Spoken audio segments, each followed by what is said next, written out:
At kasabay nating nagbabantay sa eleksyon 2019 ang buong puwersa ng Super Radio DZBB. Makibalita tayo mismo kay Mike Enriquez. Mike! Hello! Oh, good morning! Ito na po mga kapuso, kasama po natin ang GMA News and Public Affairs diyan po sa GMA TV. Good morning, Vicky! Kamusta kayo dyan? Good morning! Ang gwapo mo, ha? Ganda na shirt. Jesus Mario, sir. Ang kinis! Pulang-pula ka dyan, partner, ngayong umaga. Ito, meron tayong mga ulat na tatanggapin sa tatlong bahagi ng Metro Manila para sa kaalaman ng mga nakatutok sa election 2019 dyan sa GMA. Okay ba, partner? Okay. Okay. Si Alan Gatus, tinututukan pati po yung mga preso. May karapatan din po silang bumoto dyan sa Quezon City Jail, mga kapuso. Lalo na yung mga babaeng mga preso dyan. Alan Gatus, pasok! Kabilang sa mga boboto ngayon na umaga para sa eleksyon 2019. Okay, nawala ng audio, no? Si Alan Gatus mula sa Quezon City Jail kung saan bumoboto nga raw ho, pati yung mga preso. At yung kalahati po naman ng inyong screen, yun po yung pagboto ni Mayor Sara Duterte mismo, ni Inday Sara sa Davao City. Sa mismong presinto kung saan nga rin ho nakarehistro ang kanyang ama. Vicky? Oo, yes. Ang nakikita natin ngayon, bumoboto siya. Talagang focus na focus siya sa kanyang balota. Mahalaga po, mga kapuso, magbaon po ng kodigo dahil medyo mahaba-haba po, mga 600 names ata ang makikita natin dyan sa mga balota natin minsan. Kaya dapat may kodigo tayo at bawal po mag-overvote, ha? 12 senators, Oo. 1 party list, governor, vice governor, mayor, vice mayor, at yung mga sangguniang panlalawigan and yung mga councilor. Yun lang ang iboboto. Oo, sayang ang effort kasi pag nag-overvote ka kasi may invalidate lahat ng pangalan na binilugan. Ayun, naririnig natin si Mike Enriquez. Mike? Okay. Jessica, pati sa party list, kailangan meron tayong, ayan na si Mike. Mike, pasok!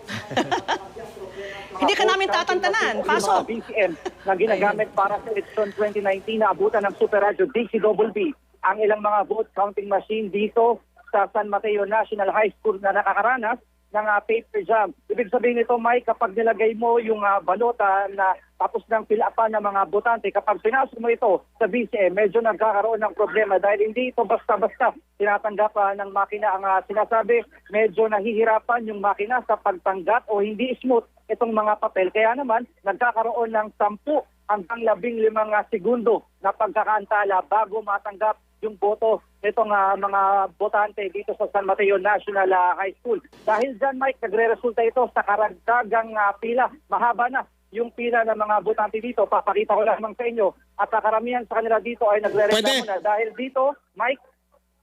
Sorry. Tuloy mo, Mike.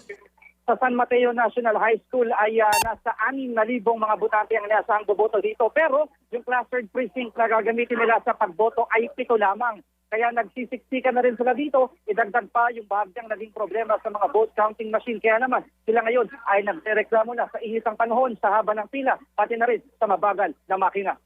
Ako si Mark Makalala ng GMA Super Radio DZBB nakatutok para sa eleksyon 2019. Salamat, Mark. Meron po tayong papasok na flash report. Super Radio DZBB Flash Report! Itong flash report na ito ay galing po sa lalawigan ng Abra, si Arnel Adriatico ng Catholic Media Network Abra. May gulo po ron eh. Arnel, pasok! Yes, kasama nga Mike, umaksyon kaagad ang kapulisan dito sa lalawigan ng Abra, lalong-lalo na dito sa Bangged dahil sa nangyaring komosyon sa isa sa mga polling centers dito sa Bangged sa Barangay Patukanay Elementary School.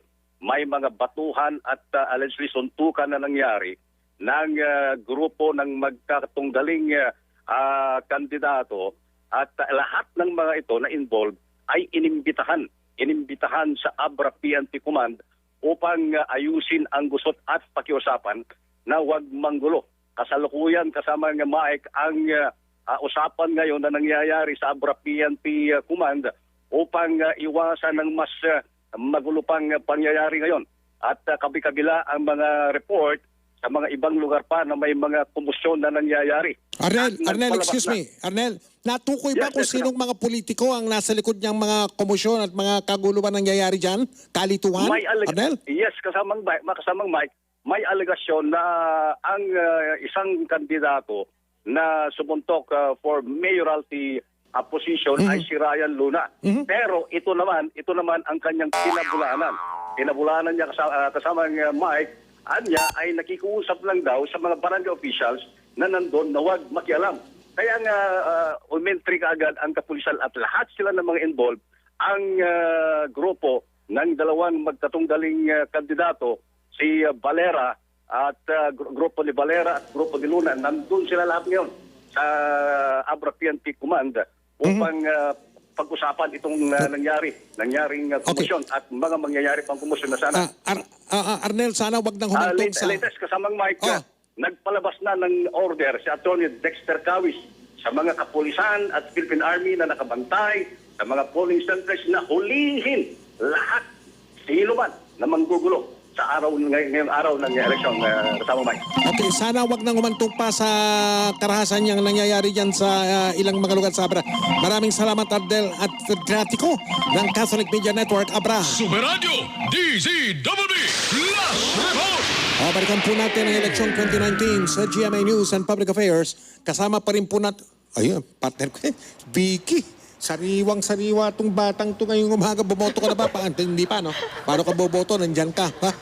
So yan, partner ng mga balita. Ha? At patuloy tayong in touch, ika nga. Ngayon buong araw at magdamag. Oh. Pamorningan na to, Huwag partner. sana tayo magsawa sa isa't isa, partner. Ano ka mo? Lugi ata ako. Hindi. Kamusta na lang sa Maraming mga kasama salamat. natin dyan? Okay, salamat, partner. Sige, Mike Enriquez at sa Vicky Super Radio Morales, mga DZWB. kapuso, live mula sa GMA News and Public Affairs. Ang oras po natin ay alas 8:45 na po.